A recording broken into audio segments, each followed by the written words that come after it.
Kanina alas 4 ng umaga, latest location natin para kay Severe Tropical Storm Tino ay nasa layong 430 kilometers silangan ng Giwan sa may Eastern Samar. Lumakas pa ito at may taglay na lakas ng hangin malapit sa gitna na umaabot ng 110 kilometers per hour, pagbugso na umaabot ng 135 kilometers per hour. Patuloy yung paggalaw nito, generally west-southwestward sa bilis na 30 kilometers per hour. And for today, makikita natin sa ating latest satellite images na as early as now ay umaabot na yung mga kaulapan na associated dito sa rain bands ni Bagyong Tino.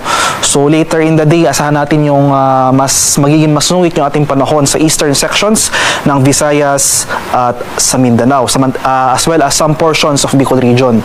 Samantala dito naman sa Northern Luzon, dahil sa epekto ng amihan at ng shoreline, makakaranas rin tayo ng mga kaulapan at pag-ulan.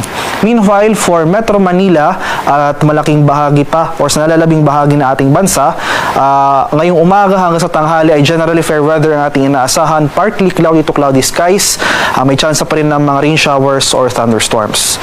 At sa kasalukuyan, wala tayong inaasang direktang epekto ni Bagyong Tino for Metro Manila and most of Luzon, pero possible as early as mamayang gabi onwards, makakaranas tayo ng mga kaulapan at pag-ulan over these areas.